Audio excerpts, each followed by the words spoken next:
in the last couple of days, and for those of you who follow me on social media, probably saw me working on these little projects, and these are just some tiny balls. And I thought that these might be nice projects if you want to experiment for two reasons. One, you don't need a lot of wood. Most of us wood turners will have a little block of wood that is about 5, maybe 6 inches, surface. And what I will talk to you about it and explain why I have such a bulky piece of wood here, and it's also quite small. I will be using box elder, but I think most of us should have pieces like this, and because they are not so large, you can try a couple techniques, and you will be able to finish them more or less, like quickly. And if you spoil it, it's just a little piece of wood. Just put another one on the lathe. So say that, like, I would ask if you have a moment, like at the end of the demonstration, just let me know what you think, and things that you would like to see or like to change. Those help a lot. All right, any questions so far? No? And I think nobody else is joining, so let's just get started with this. And so what we will do, or what I will do on this side, is I will mute everybody, just so that if there is any background noise, people don't get distracted by that. And if anybody has a question or would like to make a comment, just press the space bar on your device, hold it while you ask the question or the comment, or make the comment, and I should be able to hear you. Or if you don't wanna talk on the computer, just feel free to type it on the chat, and my assistant will relay the information to me, and we will answer the questions as we go. If it is a subject that we will touch base later on, I will let you know as well. Okay. All right. So like I said, I will be doing a little bit of turning.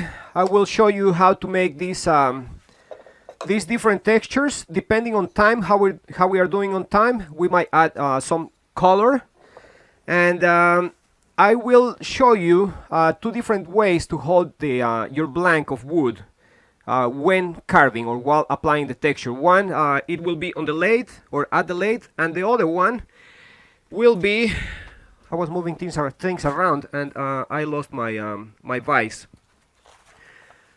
At some point I will switch to this guy right here, and this is actually a shop-made vise, and they are sold commercially, or they are commercially available, and I believe they are called carver's vices. And what they allow you to do is they allow you to take your chuck off the lathe, mount it on that vise, and like hold it secure in some sort of like flat surface, and then you can carve like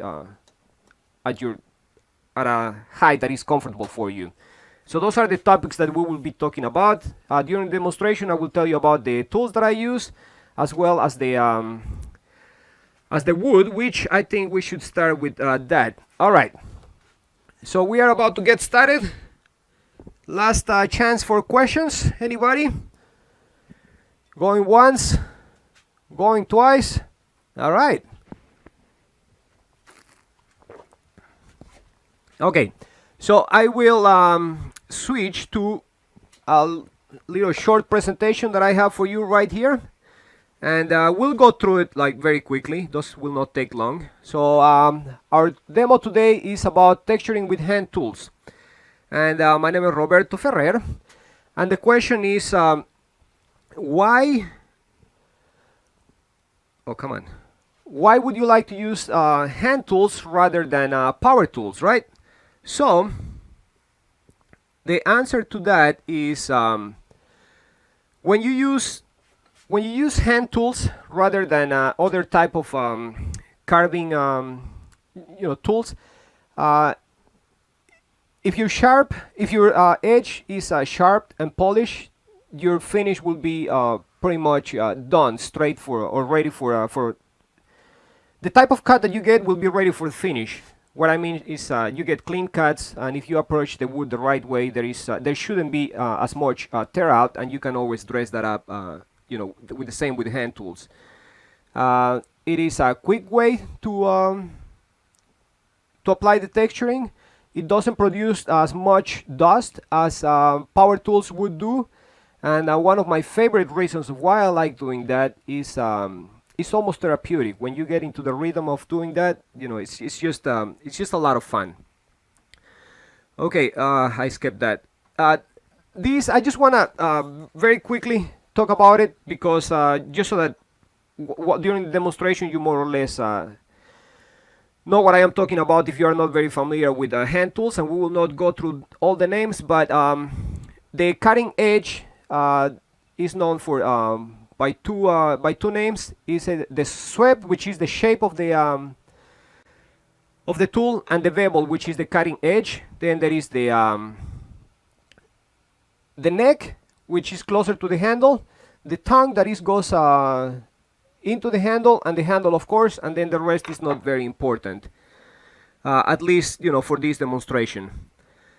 Okay, then we have vintage tools or vintage brands, and like new brands or modern brands, and some of the vintage brands that are sort of like known for their quality is Buck Brothers, which happens to be one of my favorite gouges. I will be using that today. Addis, they still make them now. There are some older ones, they are really good. Henry Taylor and Herring Brothers.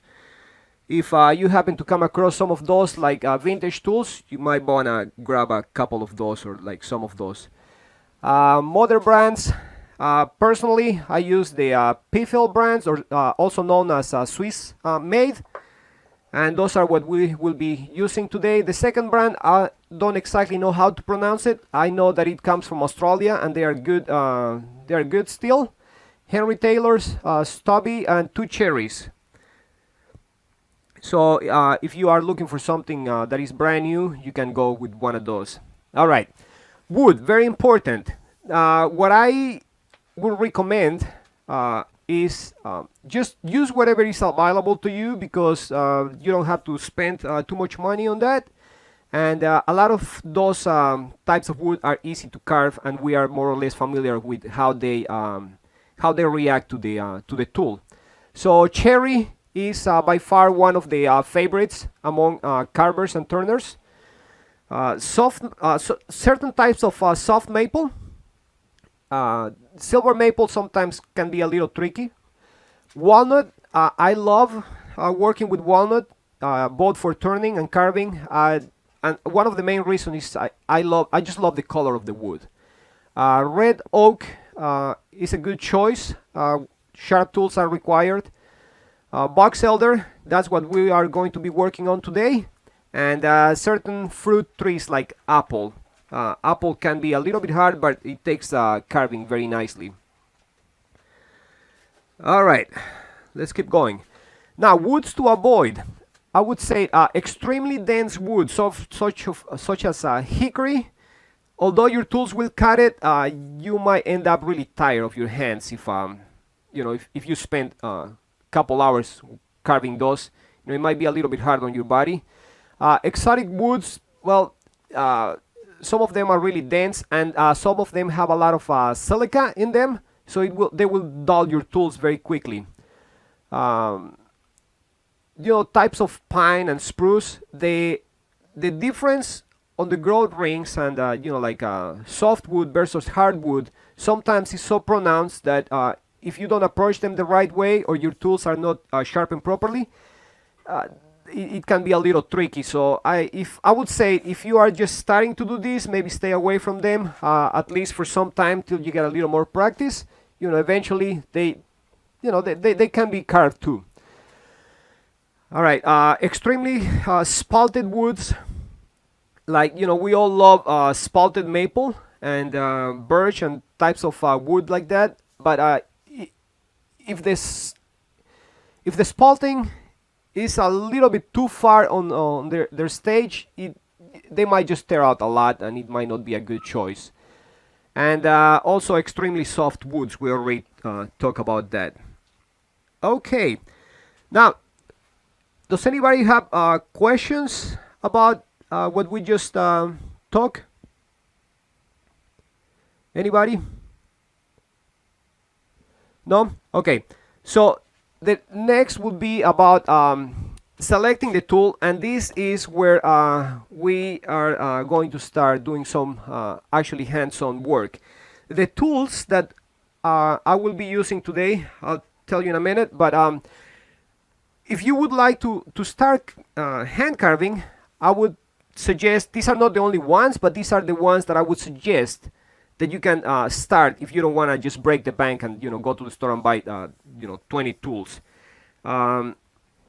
because there are like different sizes and shapes, so it can be a little bit overwhelming when you start looking for them. So I will be using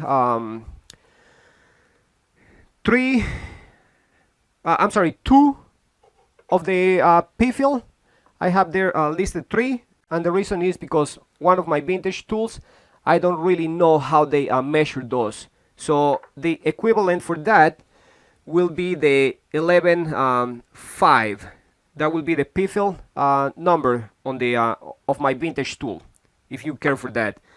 810 will be sort of like a deep fluted gouge, if you want to call it that way.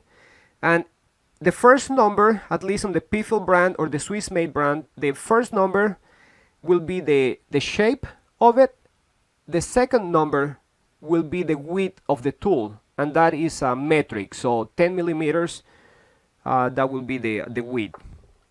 And then we will also be using a V tool, which is the 12.6. 12 is the shape, 6 millimeters is the width of it.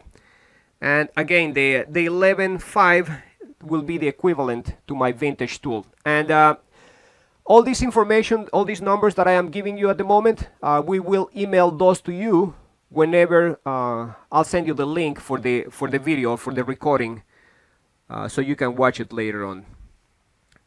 Okay. Any questions about that before we go into the next stage? Anybody?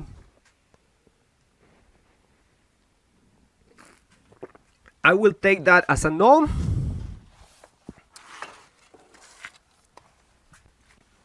Okay, so I will move these samples away just so that they don't get full of shavings, and we'll pull them back whenever we need them in a moment. I will also switch cameras right here. Okay. All right. So what we will attempt doing first is I will turn the what will be our sort of like our canvas. I will delimit the borders for the carving, and I like calling these little balls walnut balls, and there is a story for that, but I will tell you a little bit later.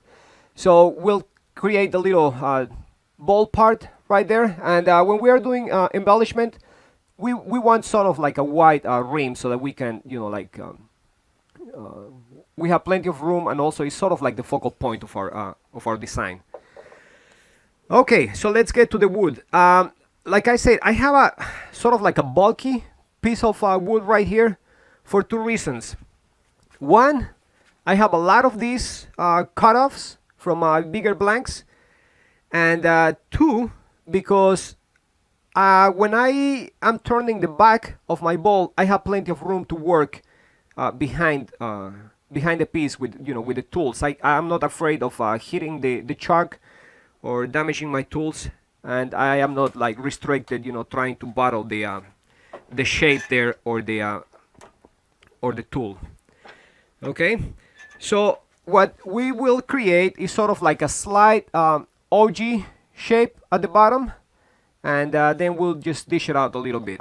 Okay, all right. Questions? Anybody?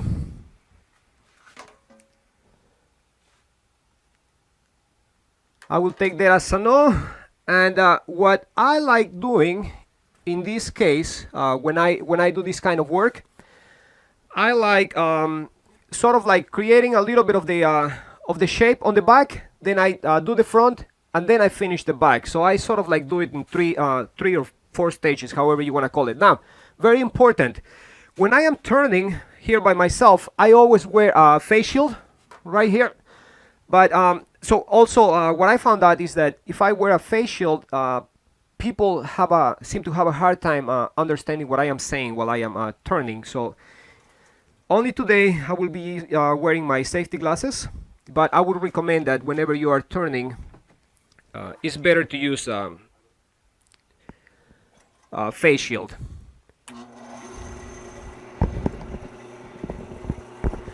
All right, so we're going to start by wasting some of these. Cannot hear me? So we are going to start by wasting some of this bulk of the wood here, while starting to create the shape of our piece.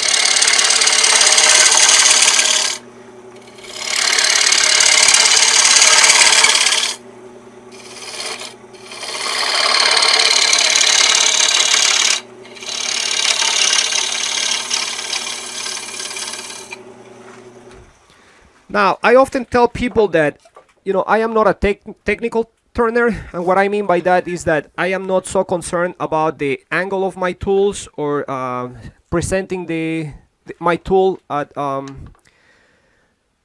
3 o'clock and then slightly turning, like 9 o'clock. I believe that there are other turners who are way better than me at explaining that. So the purpose of me turning or doing some turning in this case is so that you sort of like can see the process of what I am doing here. So it might help to understand better. So I like you saw just a moment ago, I did some turning on the back. I will move on to the front.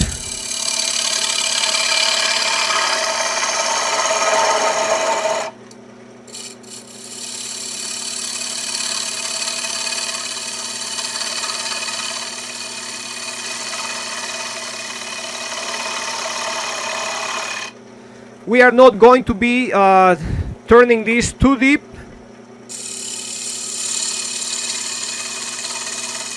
We just want to give it a little bit of shape here. And that shape will be used as our canvas for our design. So at that point, I more or less have the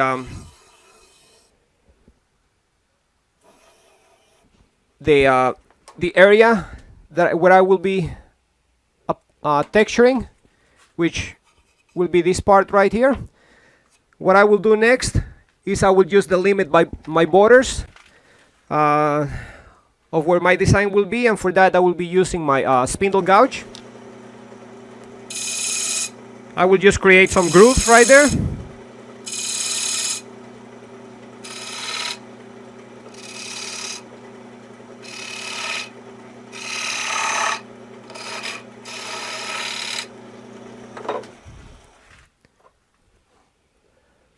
So I think you should be able to see it on the camera. I just cut a groove slightly inwards from the edge, and then where my dish will start, or the shape of the ball will start, I also create a border there so that our texturing part or textured part is sort of like framed. Now, very important, when you are doing this kind of work, what I mean by that is hand texturing or texturing with hand tools, try to do your best at getting a good surface straight from the tool, because if you do some sanding, it might be a little bit hard on your tools, and they might dull quicker than expected. So try to get like a more or less a decent surface surface on the wood, and that should help a lot. So what I will do is just do a little bit of shear scraping over here.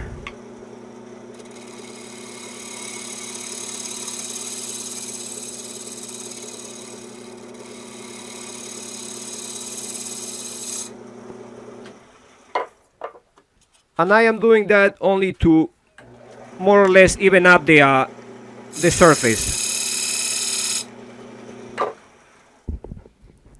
Okay, now that we have that part done, it is time to move on to our design. And we are just going to take a look at these samples right here. These textures are pretty much sort of like the same. The reason they look a little bit different is because of the treatment that was done afterwards. And let's start with this. If you notice, on these three right here, the texturing is, like I said, pretty much the same. The one that looks narrower was done with a narrower tool, of course. The ones that look wider, they were done with a wider tool. But what I wanted to show you here is that many times, just depending on how far apart you do one cut, or you make one cut next to the other, the effect that you achieve will be slightly different. Now, I wanted to show you this, or I will show you this texture, which I used in some other work that I have done before. I will show you a better angle of this because so that you can appreciate the texture a little better. But I want to show you that because sometimes not all the texturing that we do can be painted or highlighted, like you would do something like this. Sometimes when we try to knock off the paint, our texture is just pretty much destroyed. So let me switch angles right here very quickly. And what we will do,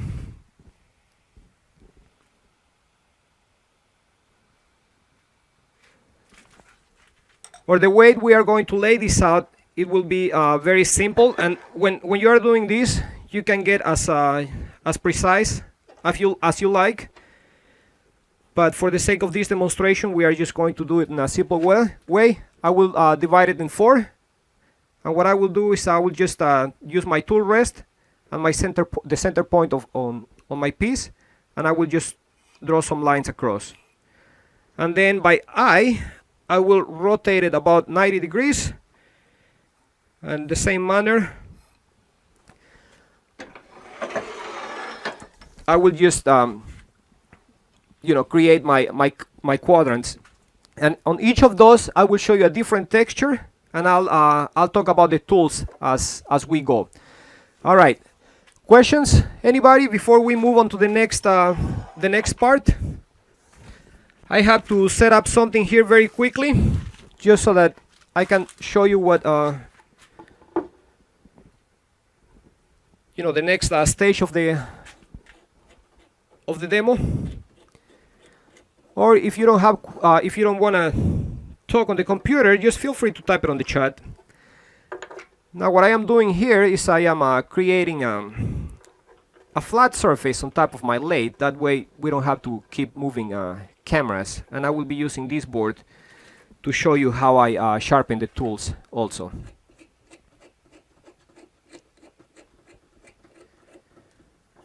Okay, I take that there is no questions. What's the wood you're working with there? I might have missed it. The type of wood, you mean? Yes. We have box elder. Okay, thank you. Of course.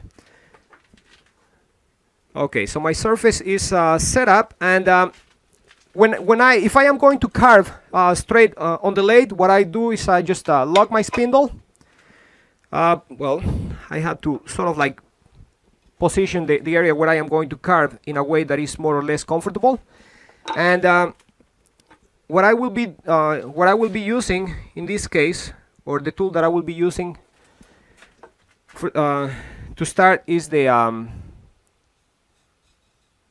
I think like this, you should be able to read it. It's a 12/6 Swiss made, which is the P-fill.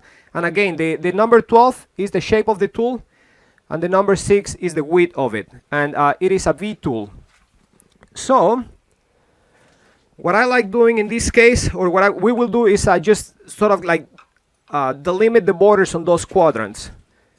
I start from the edge, following the same principle of cutting with the grain.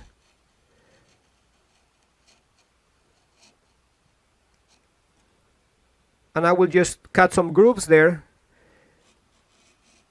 Those grooves will delimit, which quadrant is which, and we will stay within those in order to create the different surface.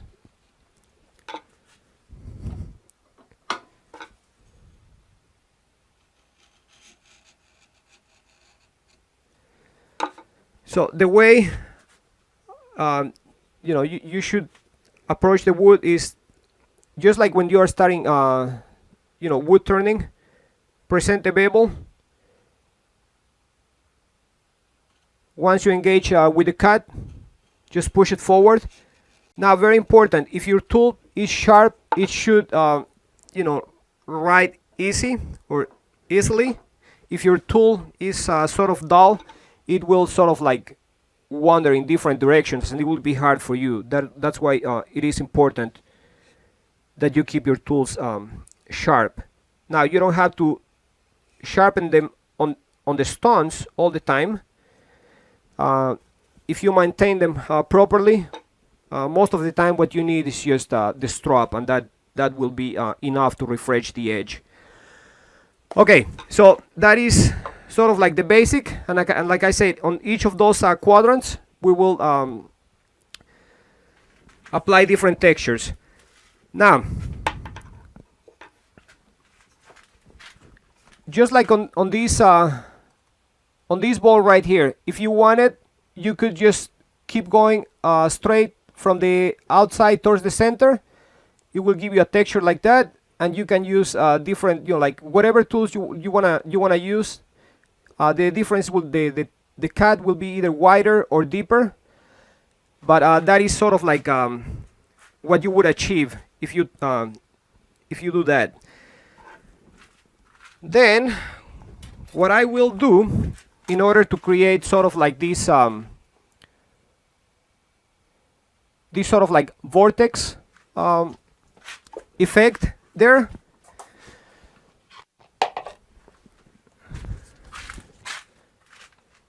which will be sort of like this on a finished piece. The way I laid that out is from the inner edge of my workpiece, I just take a straight edge and give myself some reference marks, and I just keep that towards the outside. Can you see that on the camera? These three lines right here, you should be able to see them. So I just keep doing that. Now, when you are doing this, whenever you do this, if you decide to try it, try to use a soft pencil and try not to press in too hard. Otherwise, if you don't cut those marks, they will show later on your finished piece, and that might not be a very desirable effect. So in this case, I am applying a little more pressure just to make sure you can actually see those. You can actually see those marks. So just like on the sample, we will sort of like do like matching textures on each side, just so that it more or less looks kind of nice for that person, whoever wins the piece at the end. So we are going to just keep placing our reference marks right here.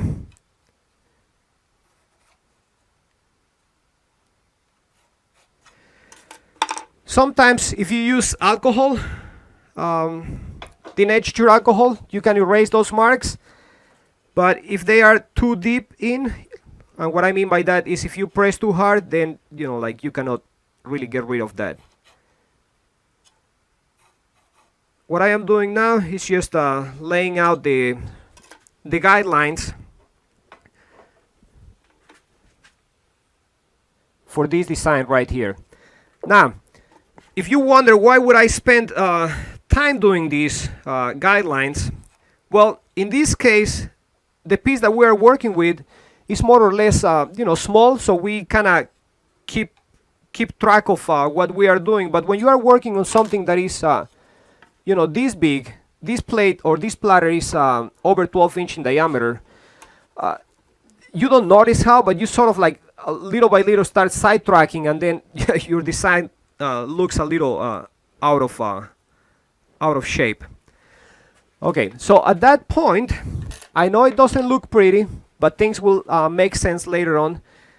Those are our guidelines that we will use in order to, to lay out the texture. So we will start with straight lines.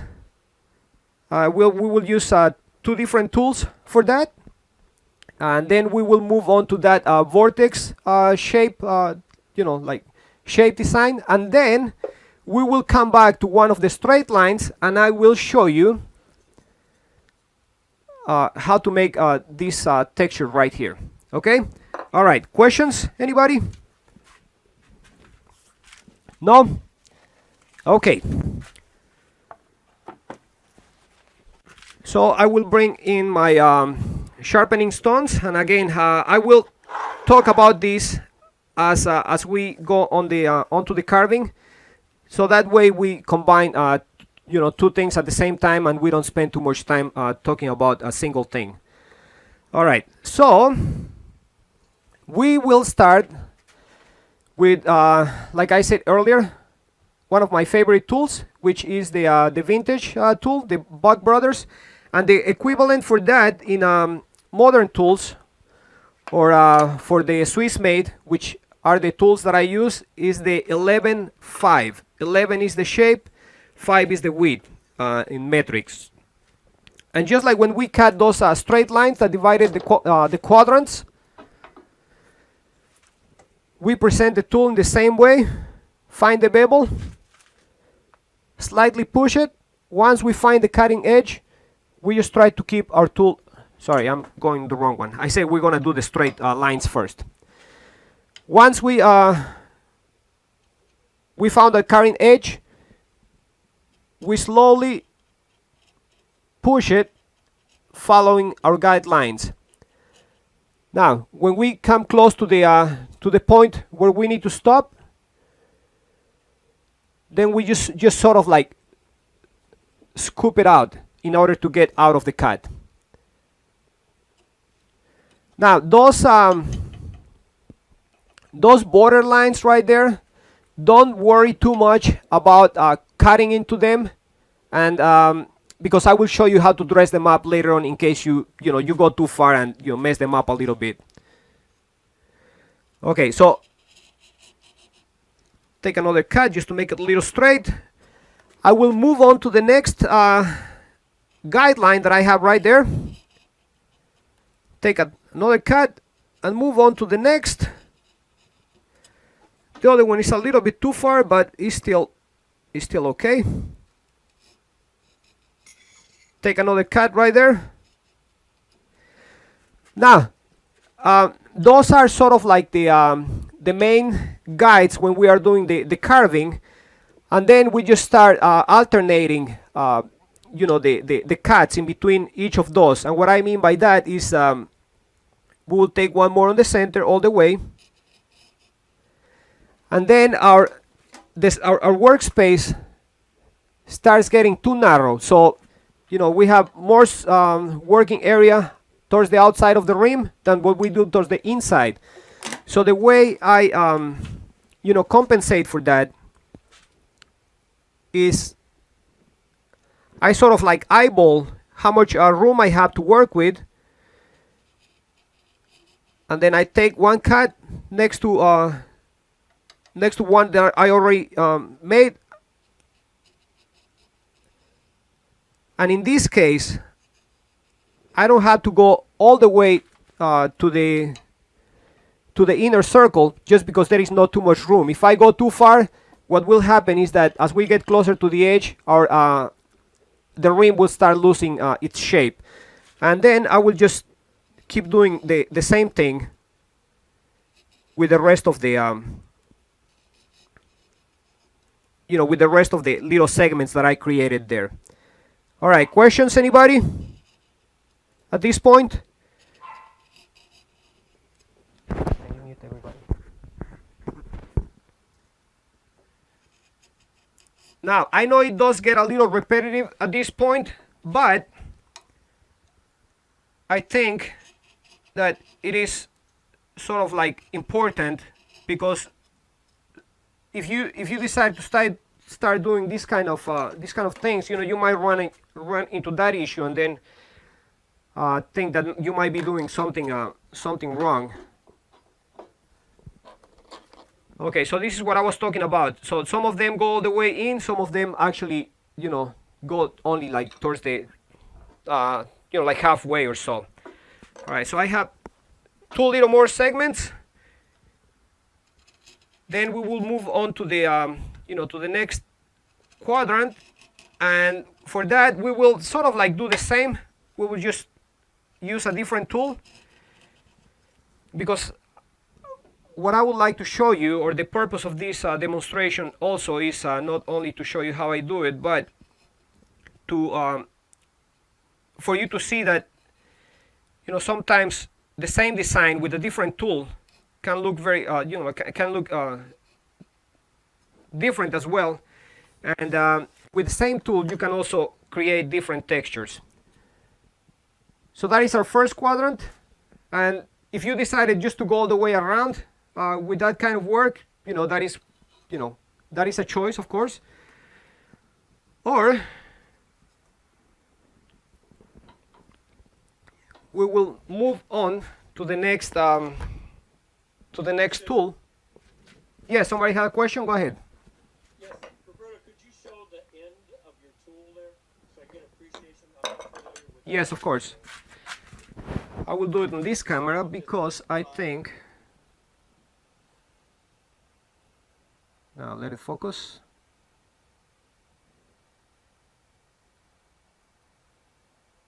I don't think it is very clear.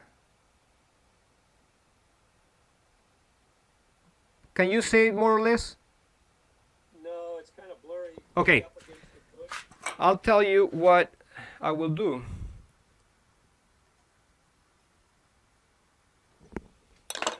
Can you see that shape?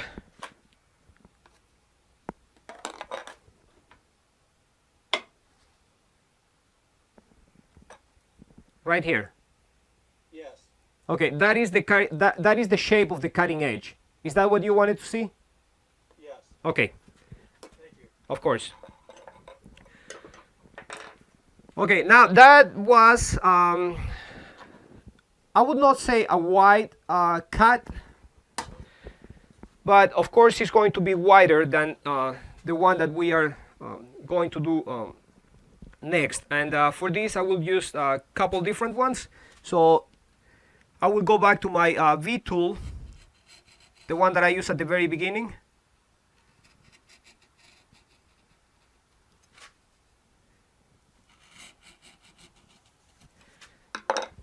Now if you wonder why I would do this, well, just because, like I said, sometimes the same texture, but using a different tool can give you a different effect.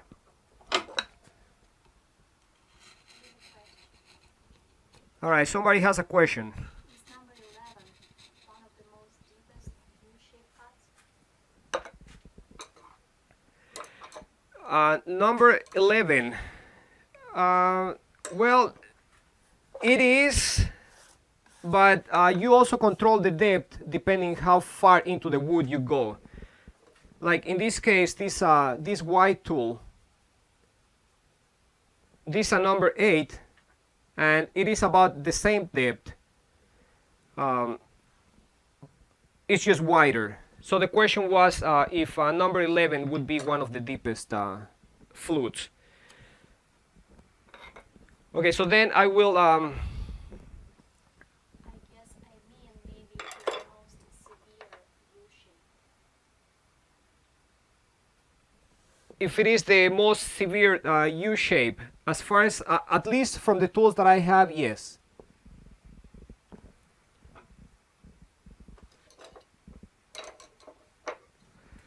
Okay, so I will take the equivalent to my vintage tool, which is the 11.5. And what I will do is just in between the those textures, I will just take some slightly deep cuts. And sometimes I like doing this on my pieces just so that it gives you sort of like a start shape effect, only by combining two different tools,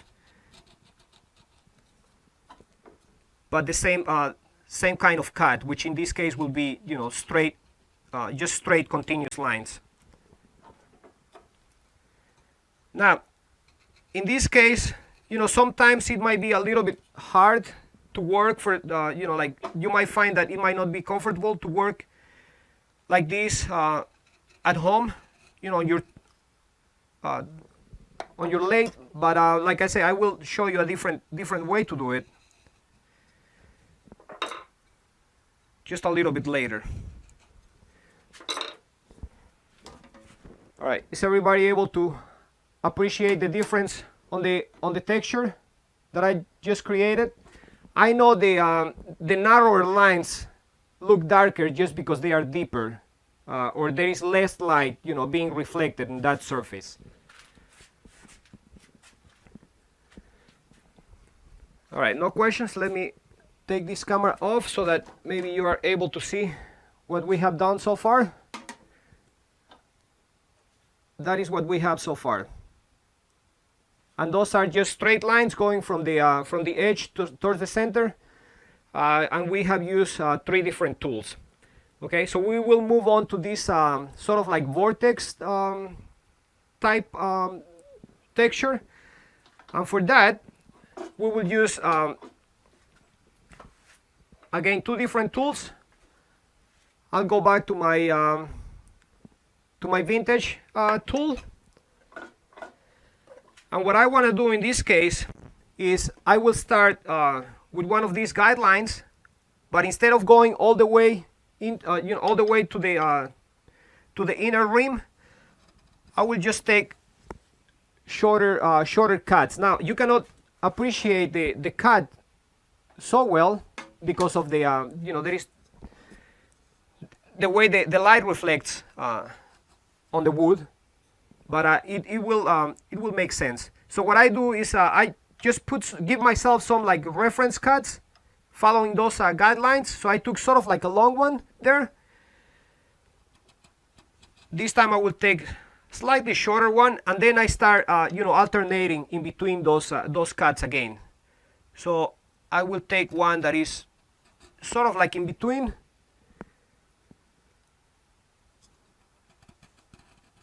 Take another long one, another short one, and then here you should be able to see a little better. So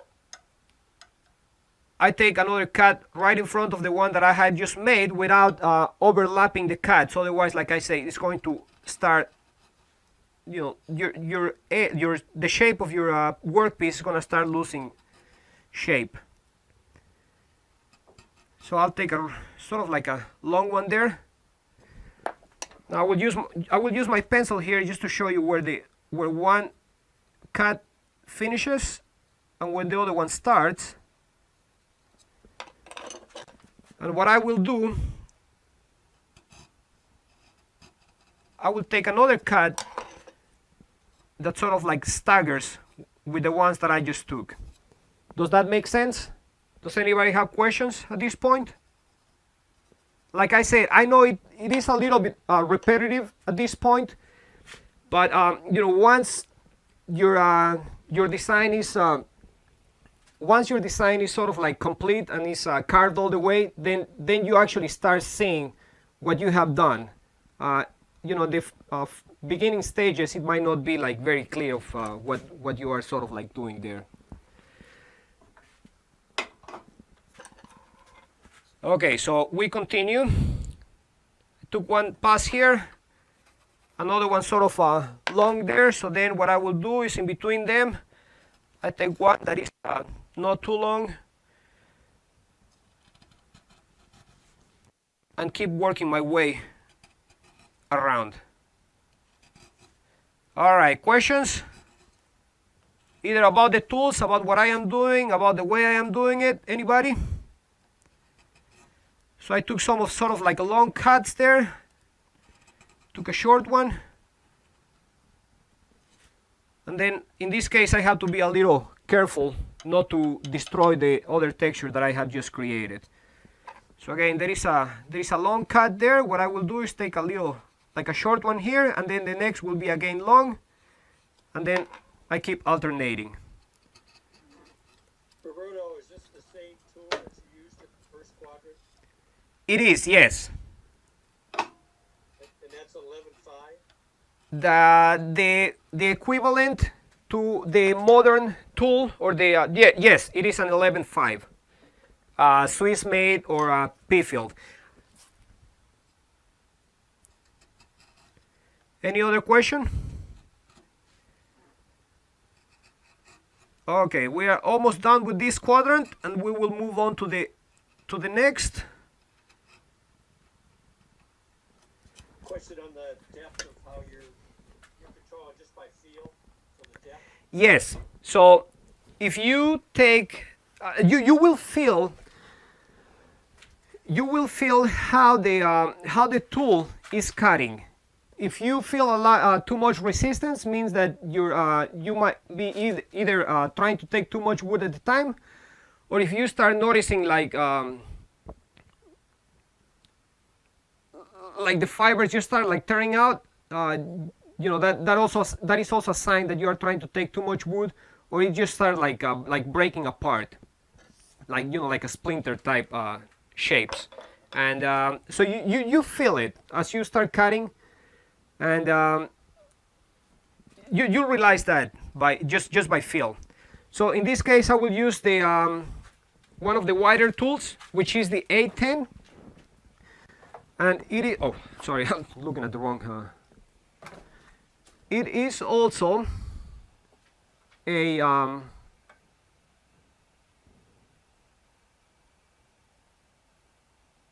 deep gouge.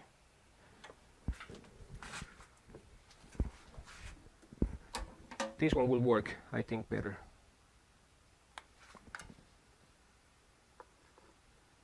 So it is sort of like a U-shape gouge. It is not as deep as the 11.5, but it is wider, and it will give us a different, you know, a slightly different different look. Okay, just want to make sure you can see that. And again, just like I did on the other ones, I cut along my my guidelines. You see, like in this case, I push it. When I started the cut, I pushed the gouge too deep, that it just started taking too much wood. So if I had kept on going, this part would just like sort of like tear out. So what I do in that case, if I realize that I went too deep, I just slowly sort of like start like scooping it out until I get to a more comfortable, you know, like point, so that I can continue the cut. So we'll just sort of like scoop out, and then, you know, again, if I am following the principle or the rule of cutting with the grain, if this was an end grain piece, then I would be going from a smaller diameter towards bigger diameter. Okay, so in this case I will take a sort of like a short cut. This is one, this is the other one. So the next right here will be sort of like a long one, or at least a little bit longer. Then there is no much room left there, so I'll just go all the way, and then the next here will be a longer one,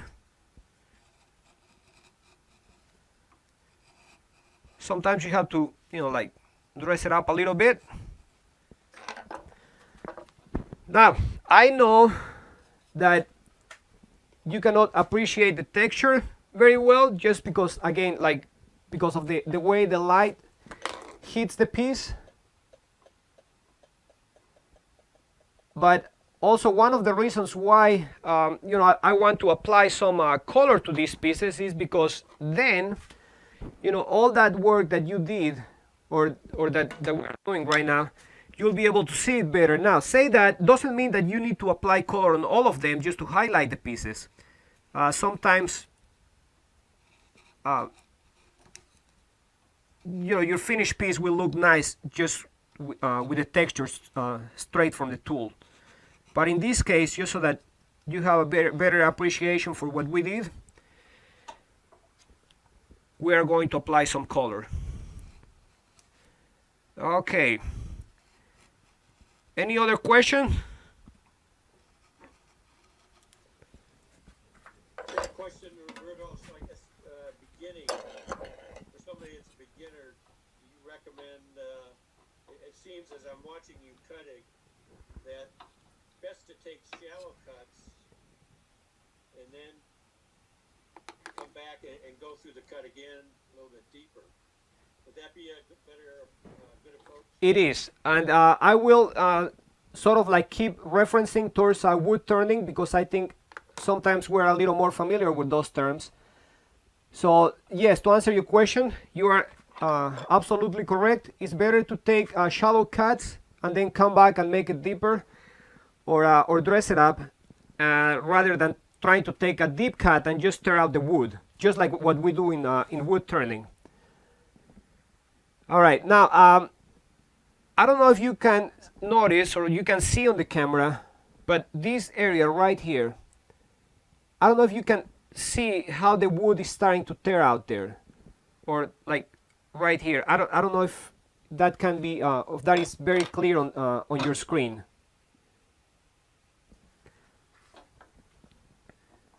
But the reason that the wood is tearing out there, and I sort of like did it on purpose because I wanted you sort of like to see what happens when you use dull tools, which is the reason we can move on to the sharpening stage. So when it comes to sharpening, there are different ways to do it. And I wouldn't say that one is better than the other. It's pretty much depending what works for you and what you have available. When I started doing this kind of work, I was, I just wanted to try it. So I started using sandpaper on a block of granite, and that sort of like gave me the idea of how I had to sharpen my tools. You can use either sandpaper, ceramic stones. In my case, I am using diamond stones because I realized that I was actually going to be doing it, and I got tired of going through the paper. So I decided to sort of like break the bank and invest in some of these stones. Now there are two more in between here. So I have the coarse, I have the fine and extra fine. When you go to the store, you will find coarse, medium, fine, and extra fine, and the extra fine, which is the one that I have. So what I do in this case, you can either use water, you can use Windex. What I use is lapping fluid. Now the coarse stone, it is mainly when your tool is like really dull, that you need to redo or pretty much reestablish the bevel. That is when you use the coarse. Otherwise, there is no reason for you to go back there. What I do is I just go from the fine to the extra fine. And the way I sharpen my tools, let me take this out of the way for a second, is you lay the tool sort of like flat on your sharpening stone. Raise the handle slightly.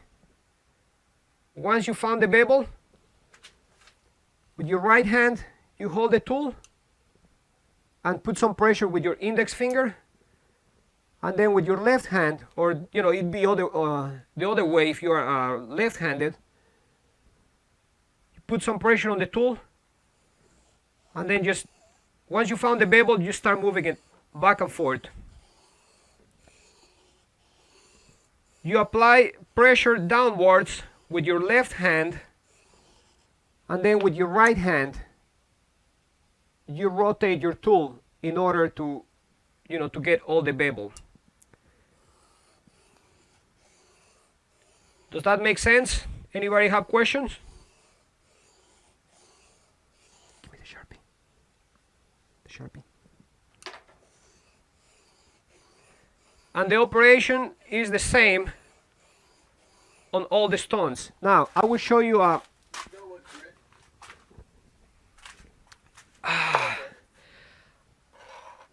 on the diamond stones do not go by grit, but if you are thinking about like a sandpaper grit, it will be the equivalent of at about 6 or 800, something like that. Thank you. So if you want to, let's say, start sharpening with sandpaper just to get you started, you can start with something like 220, then move on to something like 800, and then get something like 2000 or something like that for your final edge. Do I ever use a slow grinder? I have.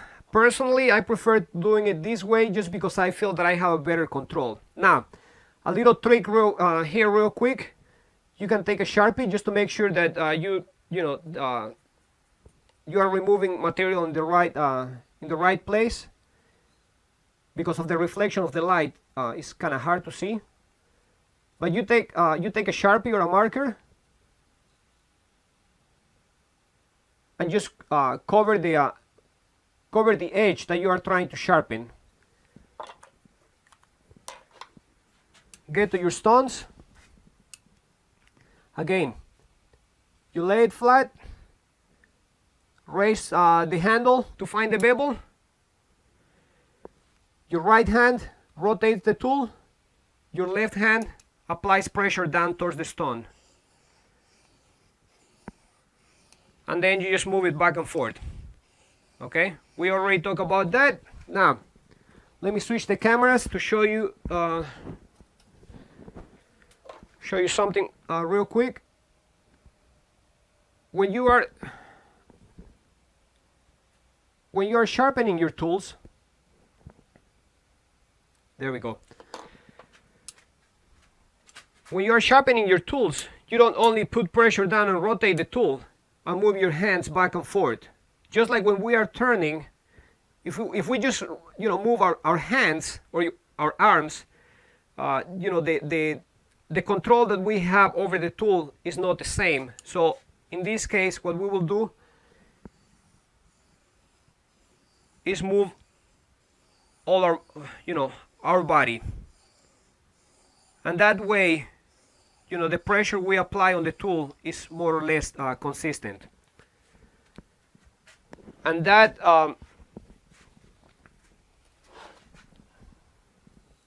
that mark that we put on our edge should tell us if we are doing a good job at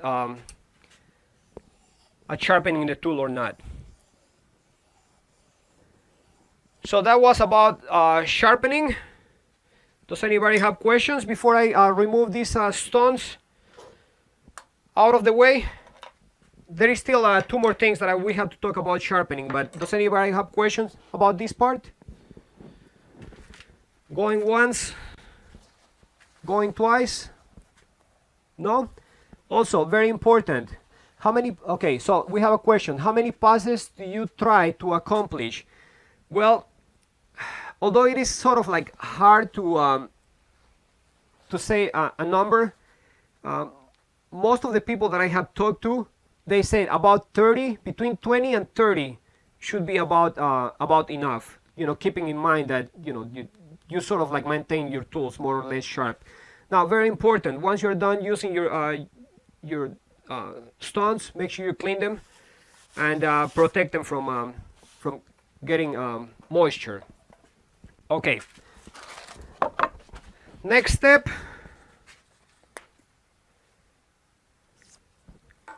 will be the hunting part. Now, another thing right here. This is my strap, and if you wonder, wait, why you have such an ugly thing there, the reason is, like I mentioned at the beginning, I am a practical person, and you know, whatever does the job for me, what I am, whatever job I'm looking for to do, you know, the tool that does the job, that's the tool that I use. Say that when I started carving by hand, I needed a strap, and you know, I realized that while actually doing it, so I had to make one for me. And what I did is I had some leather, some piece of leather laying around, so I just took some spray adhesive, sprayed on the board, took a little piece of some old couches that I had, of that leather that I had, and glued it onto the wood, and that is what I use for strapping, and it works great for me. So you will need a hunting compound for this. Oh, wrong one. You will need hunting compound. You rub it on your strap a few times, and just like when we sharpen, you press your tool sharp, you raise the handle to find the cutting or the bevel. Your left hand applies pressure downwards, and with your your left hand applies pressure down, and your right hand in this case will pull back. So applying pressure, find, you know, like making contact with the whole bevel, you just start pulling it backwards. Now, when you do this, do not push it forward, otherwise you will cut your strap and you will ruin the edge of your tool. And again, when you do this, people say that about 20 or 30 times is about a good number. Personally, I stopped counting. I just sort of know about how much time it takes to, you know, to hunt it, and that is when I stop.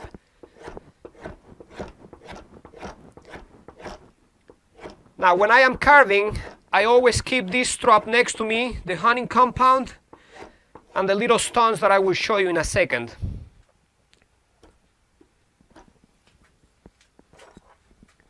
These are ceramic stones. Yes. Do you ever put a burr on your tools, or there's no value to that with hand carving, is there? I found out that there is no value for that. It actually can, you know, affect the cutting. So you, when you are carving with hand tools, you need to deburr your tools. The cutting edge is better. So then I use these ceramic stones to dress up the inside of my tool till the burr is gone. And at this point,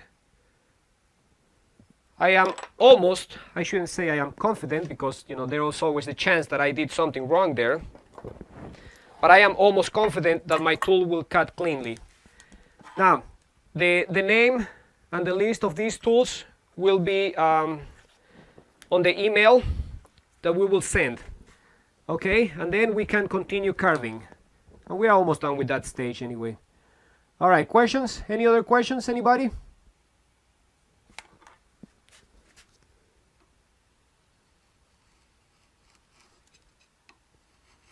Take that as a no. We have just a couple more cuts over here.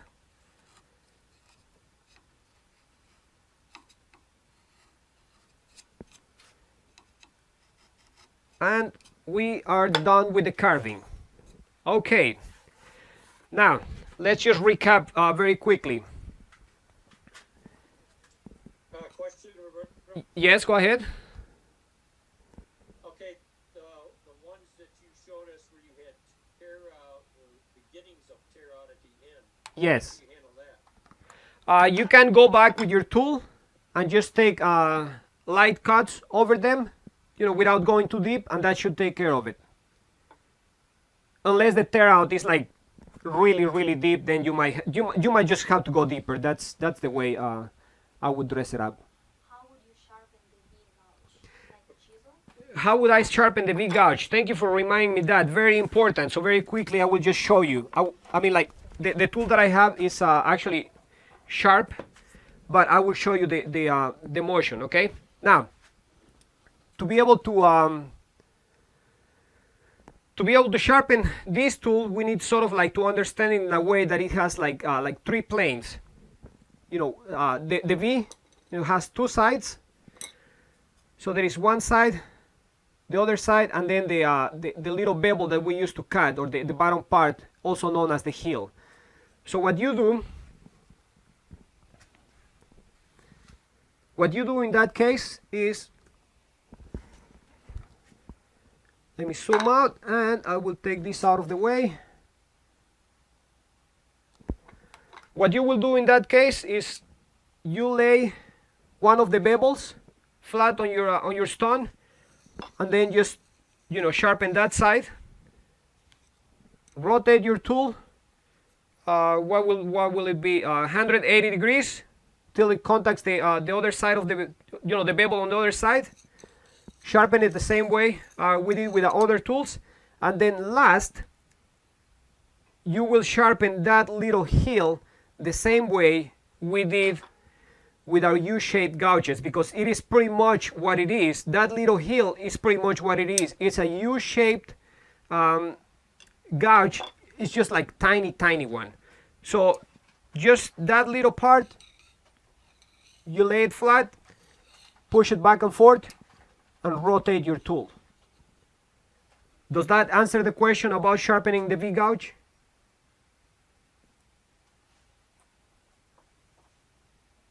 Sorry, I didn't catch the name of the who asked that question.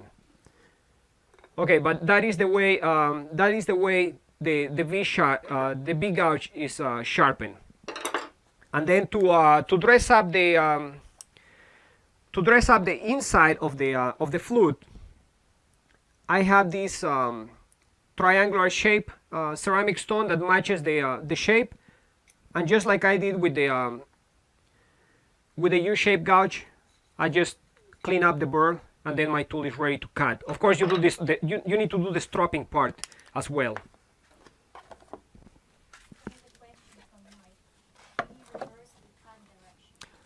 All right, Mike had a question. Can you reverse the cut of the to clear out the tear out? The answer is yes, you can do that. But I would do that.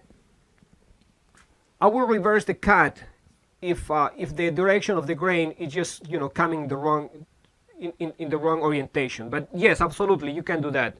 The only thing about doing that is that sometimes if you don't blend the cuts, nicely, you can see sort of like the step with one where the cuts meet. They sort of like will not align. If that is really not a concern, then by all means you can do it. Okay.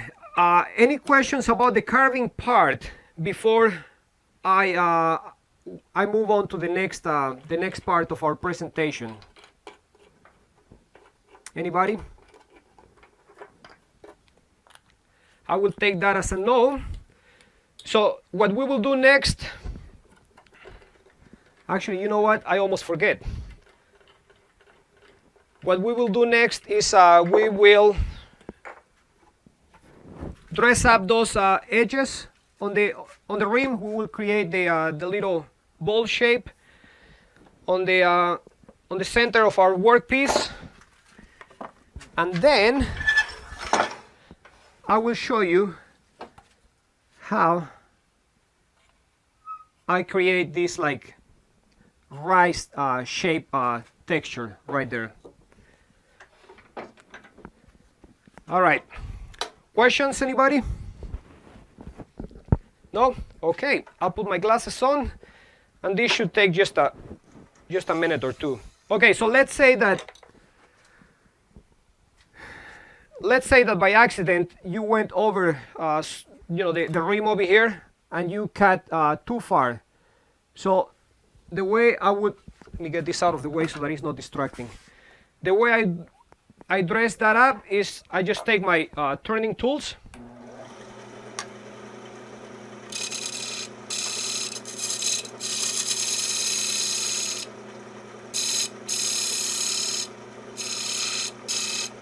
And just take some light cuts.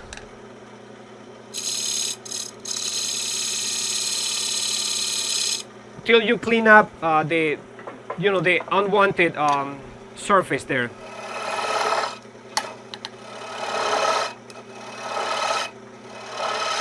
Next we will move on to the bowl part right here.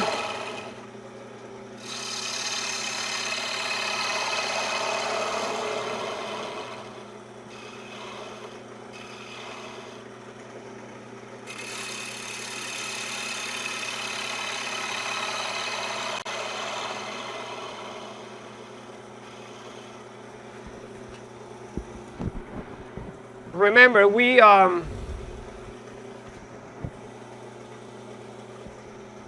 need to ride the bevel, cut with the grain, take light cuts, and move our whole body in order to get a nice continuous shape there.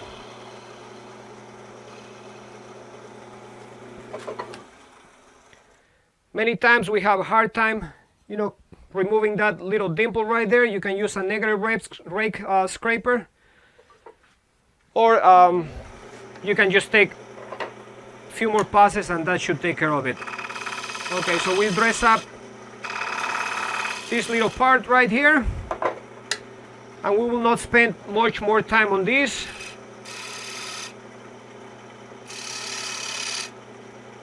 What I am doing now is just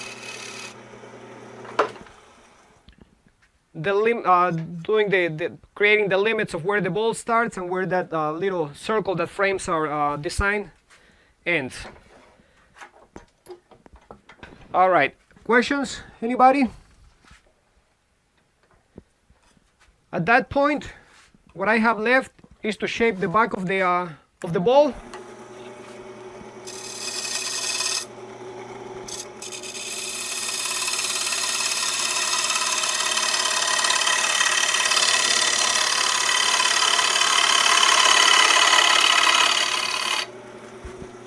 Now, before you ask me, I know I went, I was not following the rule of cutting with the grain, but because that is sort of like a rough cut, I am not afraid to do that, just so that I can remove wood faster. What I will do next is just like take light cuts, or I will come back with my gouge and just take some shear cuts.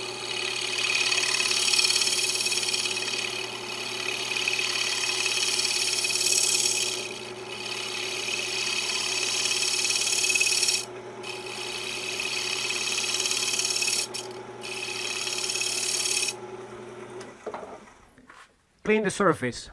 We have a question. Do you ever need to use a mallet? What was that? To heat and dry cutting tool. Do I ever need to use a mallet to heat the tool and control the cut? That is a really good question, and the answer to that would be depending on the kind of work that you are trying to do. In my case, because the textures are not as deep, I never use it. When you tap with a mallet, sometimes you have better control, but I just don't do it. If I was taking like heavy cuts, then yes, I would do that.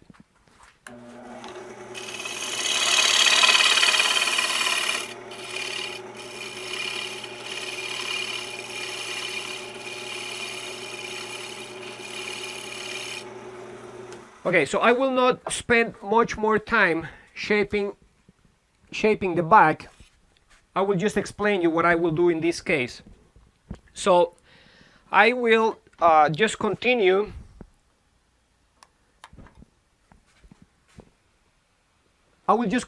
to turn that part, and that is one of the reasons why I had such a big block of wood here, because I don't want I want to stay away from the chalk, you know, and the cutting edge of my tool. So having here like about 1.5 inches of wood to waste, I have plenty of room to work on the shape of the bag.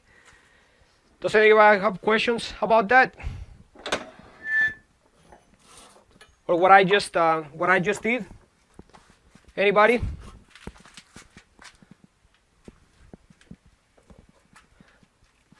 I hope you are not falling asleep on me.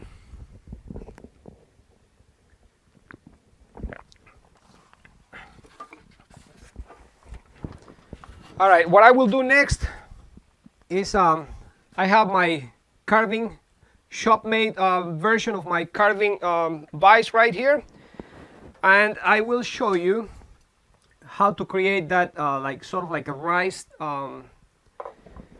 shape texture. Just need to fix this very quickly. In the meantime,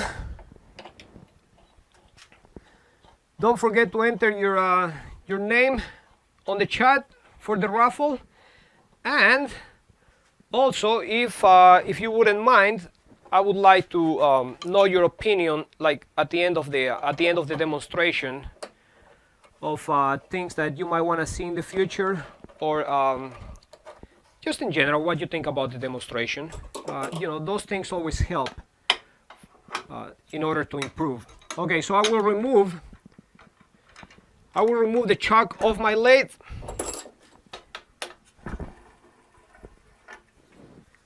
I will mount it on my vise right here. Now, at this point, this in fact is really tall for me. I would rather have something that is more or less at the height of my waist, but since you know, I am not able to accommodate that, you know, where I am working now, I will just show you you know, the way I do it here. So to create, I have to tilt this slightly just so that you can see, and for that I need my tool right here. Okay, there.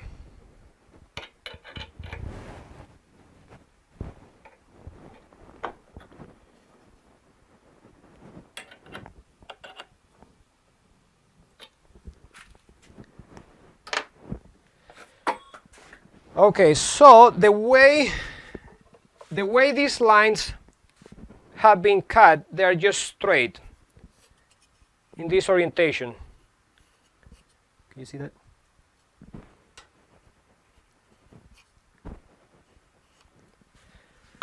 Okay, so you cannot see that on the screen. I will switch the cameras and I will rotate my piece.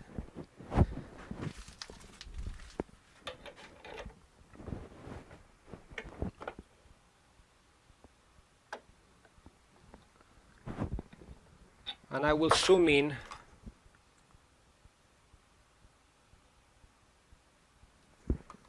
You should be able to see it better. Okay, so the way these lines have been cut, they are just straight lines. Now what I will do in this case, I will, just like when we do wood turning, we have the high points or the beads, and then we have the valleys or the curves.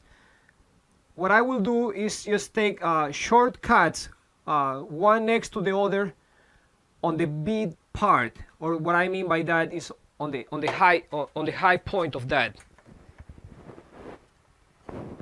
Let me tighten this because we need to work on a surface that is more or less solid.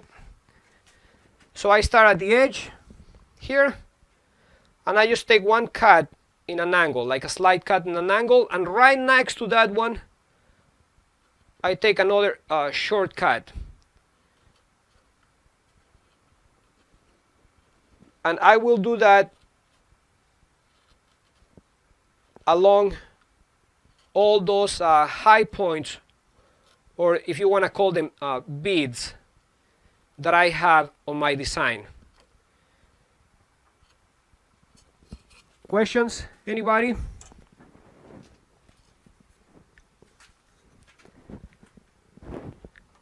Okay, let's switch over here. Try to zoom in slightly. Start from the edge, take a light cut, then one right next to that one, and just keep on going.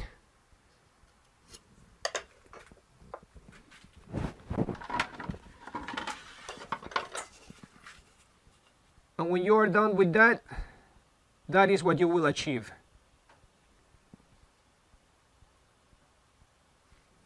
So all those sort of like grains of rice,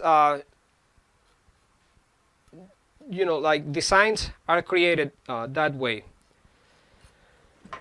Okay, so we will not take much more time to finish that because that is it's a bit of a lengthy process. I just wanted to show you how that is done. We will move on towards the final part of the presentation.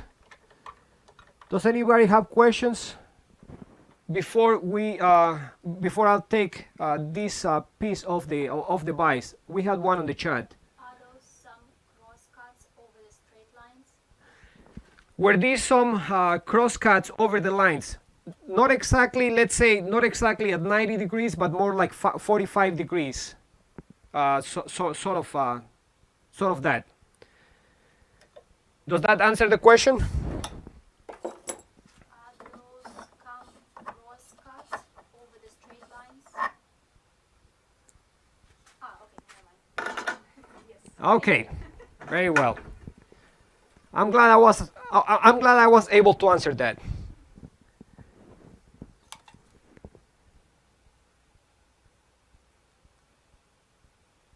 Okay, there you are able to see it.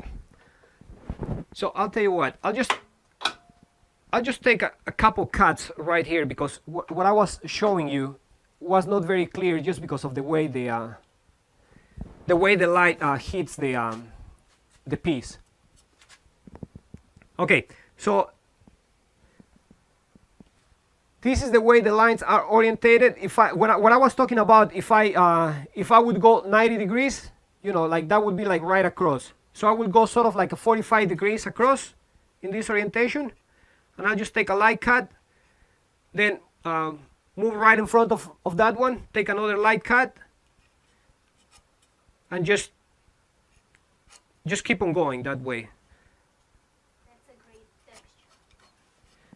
Okay, so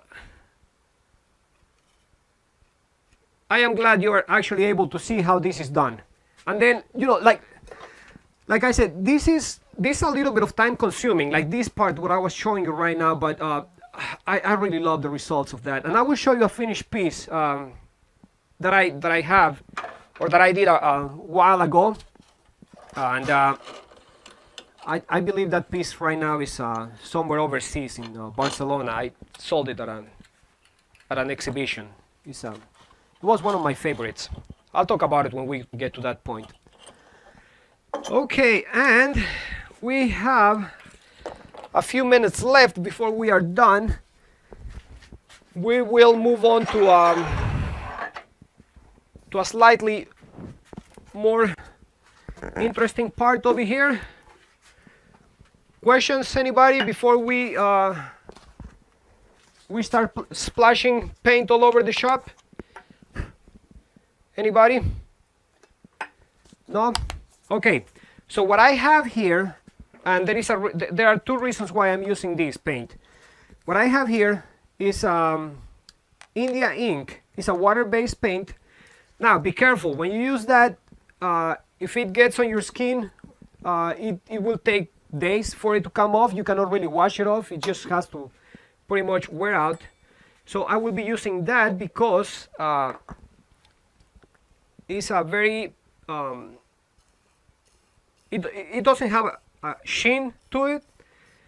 It's like a charcoal. It's like a charcoal dark black, and also it dries really fast. So that is one of the reasons why I am using this paint. I think it will be a good sample, it's a good choice for this demonstration. Say that doesn't mean that you can or you should only use this type of paint. You can use any kind of paint that you like as long as it doesn't leave too much buildup, otherwise it might interfere with the texture that you just work so hard to apply. By the way, don't about covering the texture that you work on so hard to apply, don't ask me how I know that, because somebody actually told me that. I have never done it. Okay, so we covered most of our piece.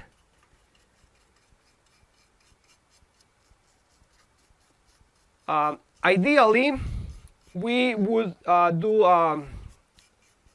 like 2 or 3 coats just to make sure everything is completely covered. But because of the time here, we are not going to do that.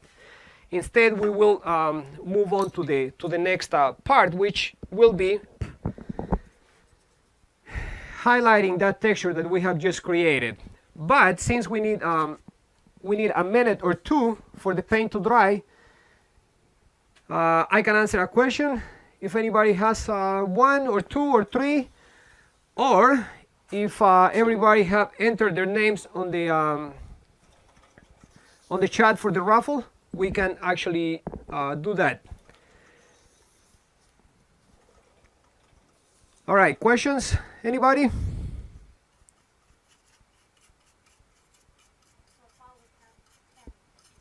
have a question, Roberto. Yes, go ahead. Yes, I'm listening.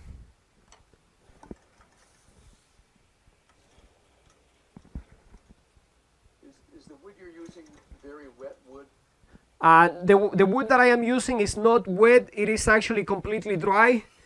And you can use either wet or dry wood. The only thing that you have to consider is that the movement of the movement that will occur after you are done with your turning, and if you make your textures too deep, that will also be a factor to consider when it comes to about cracking.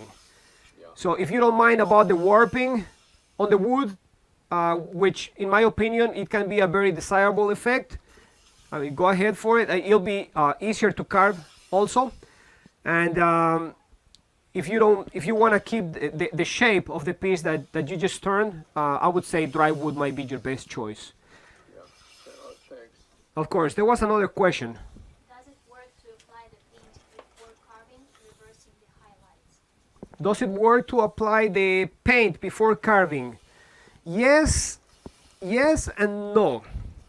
Yes, if you use the right paint. And what I mean by that is if you use a paint without solids in it, sort of like if you use let's say, just an example, if you use if you use paint for your house, just to give you an example, your tools will just not make it. They will lose the edge like very, very quickly. You might take like 3 or 4 cuts and that's it. You have to sharpen them again. If you use certain types of acrylic paint, and let's see, like this right here. If you use acrylic paint with a lot of solids, it will cut, but it will loosen the edge. If you use spray paint, like like from the rattle cans, also might not be a good choice. Or milk paint is not a good choice either. Now, you can use paste, like paste wax. You can use that. You can use oils, like oil paint for painters. You can use that, and it will cut nicely. And inks, you can use that too because they don't have solids. Now, somebody was asking about the black paint. What I am using is India ink because it dries quickly and it doesn't have solids there, and it will cut. and also because it's dark black and doesn't have a sheen to it. Okay, so this is just about dry, just a few more seconds. Did everybody enter the name for the raffle? I believe we only have about 10 people there, or 10 names.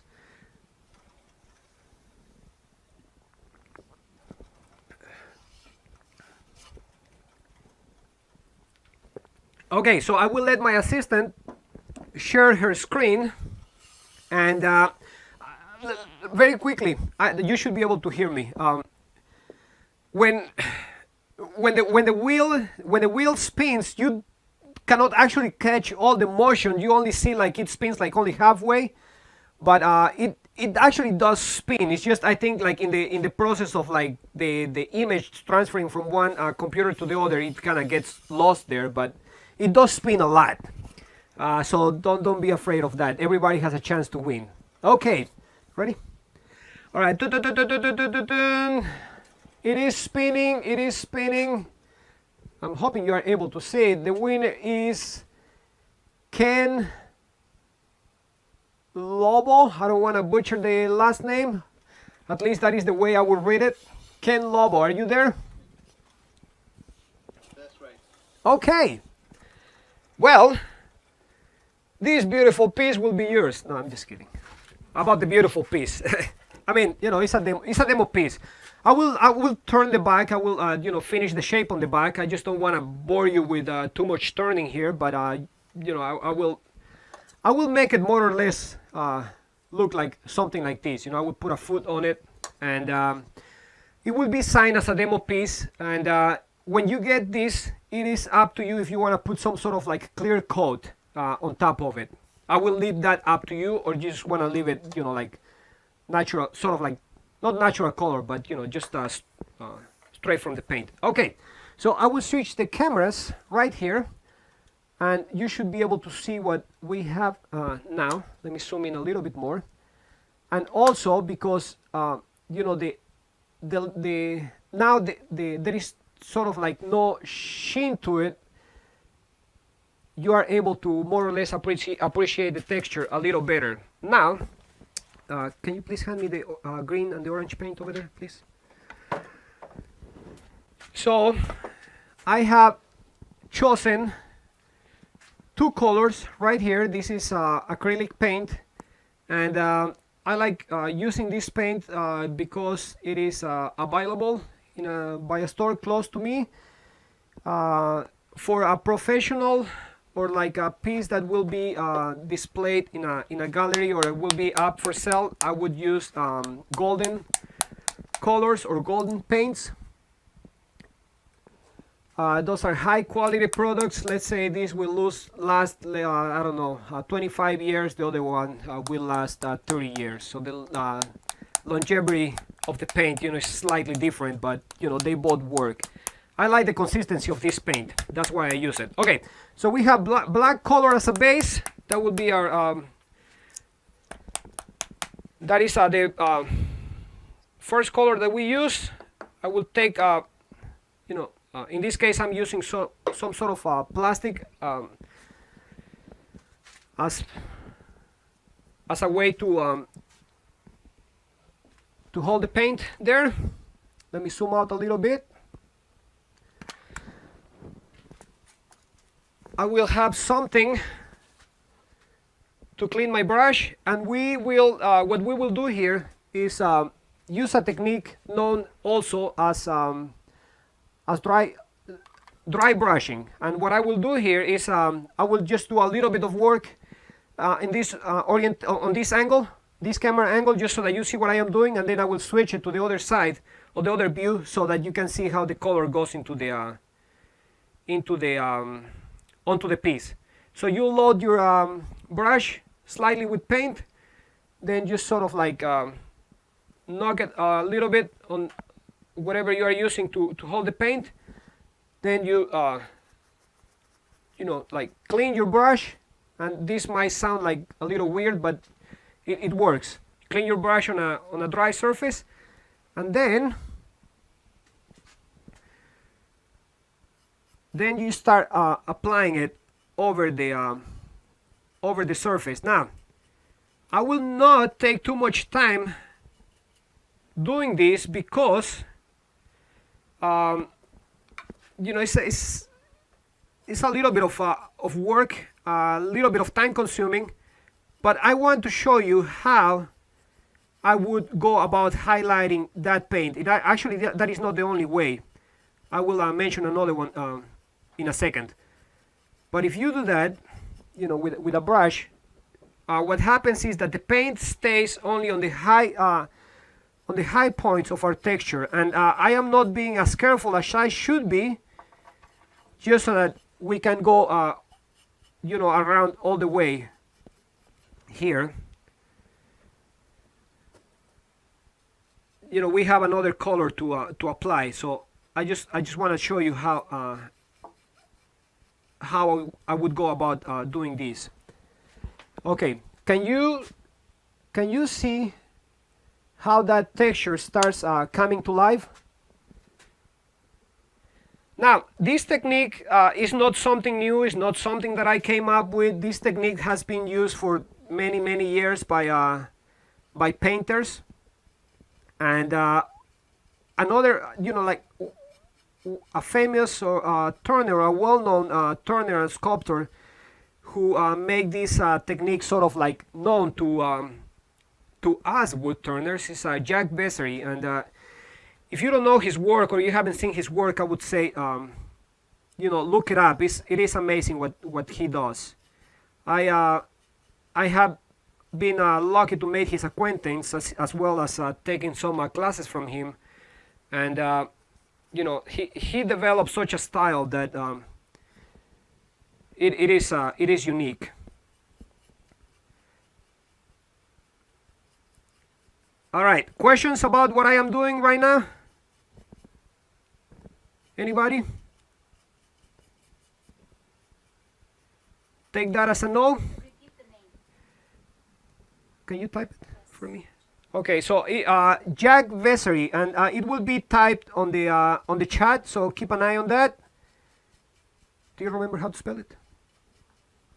Okay, so we'll, if not, I can send it on the email when we send all the information about the materials and tools that were used during this demonstration. Okay, so let the camera focus a little bit. There we go. Now you can see that sort of like a raised pattern that we created earlier, as well as some of the straight lines that were used as a base for the carving. There is the other side. Okay, so that is one color, and just so that our workpiece has a little bit of appeal for that lucky person that will be able to take it home for the minimum amount of $100. That's a joke, right? All right, so we will oh, come on, we'll use some apple green right here. So I thought that since it is winter, we need and it's a little bit sad outside, we'll use some happy colors to brighten the day a little bit. Procedure is the same. Load your brush with some paint. Take a little bit off and apply it on your apply it to your workpiece. And since this is a little bit brighter, it is kind of becoming noticeable quicker than the other one. Now, one of the reasons I mentioned the name Jack also is because the way he does his work, he will apply about 100 layers of paint to a tiny little egg. Like imagine the size of an egg that you will buy at the store. He will turn that thing like in maybe not even 10 minutes, like 5 minutes, he's done with the turning of the egg. Then he will spend time, like hours, doing the carving on it, and then he will spend a few more hours doing just the painting. So one of his pieces, is a very time consuming, but the effect that you can achieve is just amazing. I know there are some, like younger turners or artists who are starting to use that technique as well, and they are, putting their own twist on it.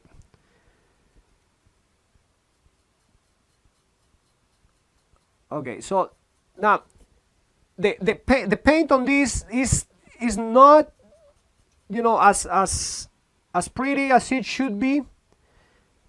Like I said, I would have to actually remove a lot more paint off the brush in order to achieve the desired effect. But I just wanted you to be able to see what we accomplished today. Ta-da!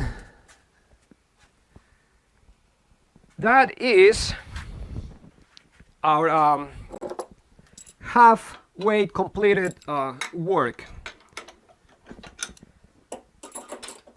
What we will have left after this is, of course, if the shaping on the back was done, reverse turn it. And what I mean by that is, turn the foot, dress it up, and sign our work piece.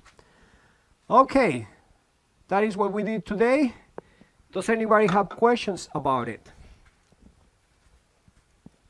Questions, comments, concerns? I have a question, Roberto. Yes, go ahead. So after this stage, would you spray a coat of a clear finish on that, or would you just leave it natural? Okay, so I would do either way, and there is no. I would say there is no wrong. There is no wrong doing about whatever you choose to do. The only issue sometimes, and I think it's a good thing to consider, is that depending on the clear coat that you will apply, if it is sort of like shiny finish, it will interfere with the way you look at the texture. You would get that glare, and it will also slightly change the colors that you applied. Now, if you use like a matte finish, then what you just did with the coloring will be a little more true. But that, I would say, also depending on your taste. Personally, I would leave it the way it is. Sometimes what I do, I use two products, and one is the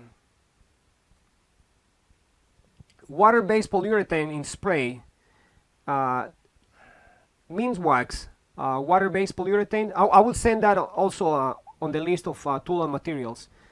The matte or the satin, I will spray with that. Now, when you apply that, it bubbles so much that it's a little scary. You think you ruined your piece, but after some time it just starts like leveling out, and all those bubbles just sort of like go away. It's just like, it has like a foam type look to it, but it goes away. And also I used another water-based product out of Tennessee, and it is the name just escaped my mind right now. I have it in one of my cabinets. I can either pull it out and let you know, or I can send you the name and the link of where you can get it on the email. So you tell me what you would like to do. And actually, you know what? If somebody has another question, I'll find it very quickly, and I'll show it to you. And I am listening. If anybody has a question. Thank you very much, Roberto. Oh, my pleasure. Roberto? Yes. A couple of comments regarding the tools. Yes, I'm listening. Yes, regarding the tools, at my age, I find my hands are a little shaky for the long tools that you use, so I use FlexiCut, and I find I have a lot of control that way. FlexiCut, are you using those on the short little handle attachment? Yes, Okay. yes. Okay. Also, interesting for those of the group that would like to look at a lot of different patterns. You can go on YouTube and check out Zentangle. Okay, yes. Yes, that is actually very true. And when it comes to about like patterns and textures that you want to apply or you would like to apply, pretty much the sky is the limit. We only have 90 minutes up to 2 hours for these demonstrations. Otherwise, they become too long. So if I wanted to show you, like, let's say 10 different textures, it will be like a close to 3 or 4 hour demo, and I think that is a little bit too long. Okay, so, but thank you for the comment. I really appreciate that, and I will keep it in mind. So this is the Mince Wax Polyacrylic Clear Satin. This is one of the products that I would use. And this is another one that I like using. And it's also a water-based polyurethane, and the maker is Crystal Lac. I will send that on the email as well. Okay. Now, does anybody have another question? Anybody? I have another question. Before you put that acrylic paint on your bowl, could you just have lightly sanded that and just left the black and the kind of the raw wood exposed? Yes, and I will talk about that in a second. Okay, so actually it'll probably be easier if I just show it to you. Now, this piece right here, you've seen how I did the carving. The carving, I did it exactly the same way as the textures that I show you. We have the we have the borders, we have our like the area where we applied our carving, we have the other bordering closer here, and we have the bowl shape. Now, what I did in this case is that I sprayed a coat of lacquer. I sprayed a coat of lacquer on the bare wood first. The reason I did that, and this is very important, the reason I did that is to seal the pores of the wood, because when you apply the acrylic paint, the wood starts absorbing the paint. So if you wanted to sand it, which is what I did on this piece, when you start sanding it, if you don't seal the wood first, you see how the wood absorb that color, and it just doesn't look as neat as this right here. So instead of all those little shapes being like nicely defined, you will see the paint like leaching through the sides. So I apply a coat of lacquer, let it dry, apply the paint, the green paint, and then while still at the lathe, I sanded the paint off, and that is what exposed the raw wood. Does that answer the question? Thank you. Of course. Okay. Does anybody have another question? The next thing will just take a couple minutes, and then we are done. Okay. All right. So now, using the techniques that I just showed you, you can apply that to different kind of work, and it can be either turnings, like bowls, vessels, platters. In this case, this is one of my sculptures, and these are just pretty much just straight cuts, very fine, very close to each other, and that is the effect that I was looking for, sort of like a explosion effect. This is a bowl that I made a while ago. The way I created this piece is I burned the outside first, and then I did the carving. The way I finished that is just with some lacquer, and like I said, that is red oak. The same texture, exactly the same texture on bare wood. So I wanted to show you these two pieces just so that to give you an idea of what the what kind of effects you can do if you just like put a little twist on the piece. So it's not exactly the same shape, but the carving is the same. The only thing is that one was burnt, the other one is pretty much just natural wood. This is the platter that I showed you during this demo. Now that raised, that's the way I just the name I came up with. That raised, looking texture. That is this whole piece is called Cyclone. I made it like at least 3 years ago. I spent a lot of hours carving that. It's a end grain walnut, and now that is belongs on a to a gentleman in Spain on a private collection. And the list keeps moving on. If you would like to see more of my work, you can follow me on social media. You can visit my website. I must say that my website needs a lot of work. I need to put a lot of more pieces that I have, either in the house or that I have pictures of. So, but I try to, share my work on social media. Just because sometimes people have questions or things like that. Okay. Any more questions? Anybody? Okay, so the presentation part, the things that I wanted to show you, we are sort of like done with that. So if let's say if you choose to leave now, you are really not going to miss any other techniques.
Thank you, everybody. You have a great night and see you soon.